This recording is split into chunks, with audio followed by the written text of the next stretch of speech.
Hi, folks. I want to tell you a little story about the Morins going out to eat. This is one of our favorite taco restaurants. They have tacos and they have these things called papusas. This is El Salvadoran food and it's right near us, Colfax and Yosemite. Love this place. But I want to tell you about the way that I'm responsible for collecting the orders and how I organize that information. And I'm going to teach you about something called distributive property, and I'm going to teach you about combining like terms through this story. So here's how it looks here. When I go around my family, I usually have to catch each one real quick. Okay, what do you want? What do you want? What do you want? And then I have to collect it all that information. So so here's an example of an order, okay? So Eli goes and orders 2 of the bean and cheese pupusas, 3 shrimp tacos, and 2 chicken tacos. So then I go to hit up George, and George says, oh man, he's busy in his video game and whatever. And he's like, get me the same as Eli. So now I have 2 of those. So I've written down their order: 2 bean and cheese pupusas, 3 shrimp tacos, and 2 chicken tacos. But now I've said, okay, I need 2 of those. So I'm just collecting the information right now. So then my wife orders 2 loroco pupusas, which is like this marinated zucchini or squash that they put in the pupusas, 2 shrimp tacos, and then 2 tacos al pastor, which is my favorite. And then my order is 1 loroco pupusa, 2 chicken tacos, and 5 tacos al pastor.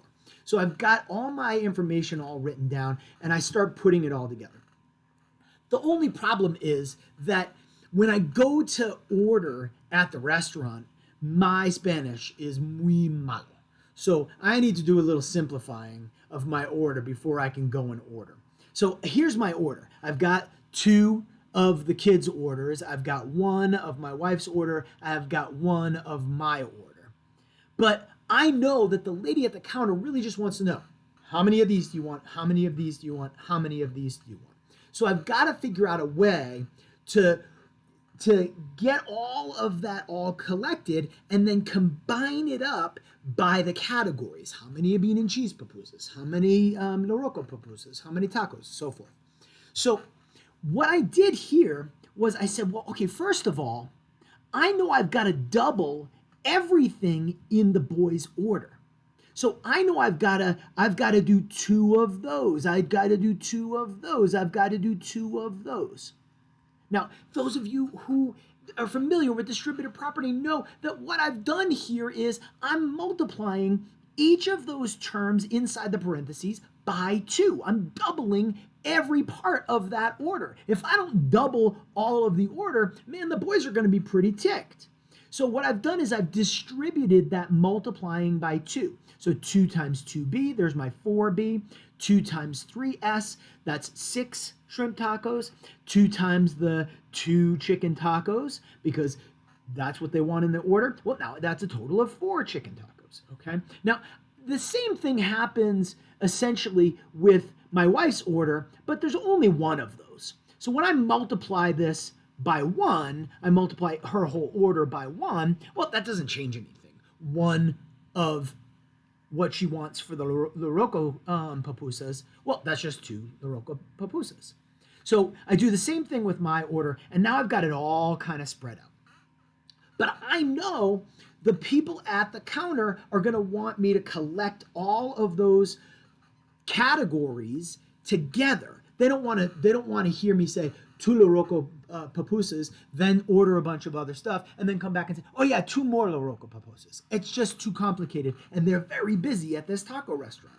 So I go ahead and I start identifying which ones can be grouped together. So I have these 4 bean and cheese pupusas, but nobody else wants bean and cheese pupusas, just the ones that are from the boys' order. And so I've got those, and I just put 1 line underneath. I do the same thing for the shrimp tacos. I've got 6 shrimp tacos here. I got 2 more shrimp tacos over here. And all I do is just identify the ones that go together.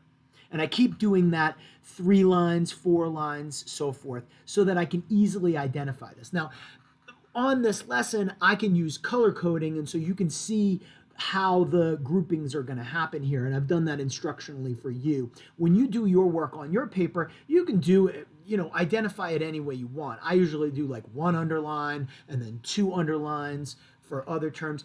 When I'm doing slope and intercept, you'll see later on, I circle the slope and I underline the y-intercept. So then my last step is I'm going to go ahead and collect these by category. So here are my shrimp tacos. I've got 6 here. I've got 2 more. That's a total of 8 shrimp tacos.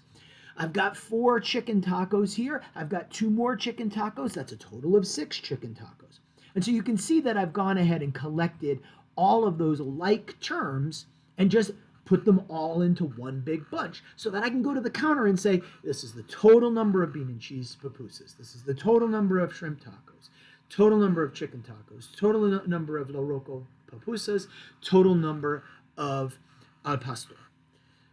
And now I've got my order all collected and simplified. Now we do the same thing mathematically when we have just sort of plain old math. So let's say we're given this equation, y equals 12 minus 6 times 6 minus 3. So this is like I had to double everything in the order. Here, I'm going to have to multiply everything in this equation, or everything in this term, I should say, times negative 6. Okay? That's going to be my distributive property. And then I've got my plus 16 out here. So when I do my distributive property, I have to make sure that I keep this sign with this 6. So this is negative 6 being multiplied by x, negative 6x. This is negative 6 being multiplied by negative 3. Again, I keep that sign with the 3. Negative times a negative is positive 18 here. And then, just like I did with the restaurant order, now I can combine together my slope terms, I only have 1, and I can combine together all of my y-intercept terms. I have these 3, and that adds up to 46. So what I wanted is a line where I can tell what the slope is and what the y-intercept is just by looking at it. And now I have that. This will have a slope of negative 6 and a y-intercept of 46.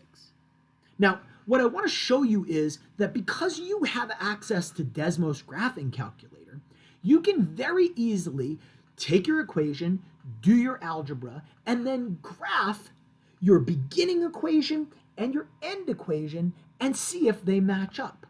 So here's what I've done. Here's my beginning equation, that 12 minus 6 times the quantity x minus 3 plus 16. And all I did to go there is just go to desmos.com and hit the graphing calculator button. Okay? And I can see, here's my graph. I used a blue dotted line for this first one so that you can see the difference.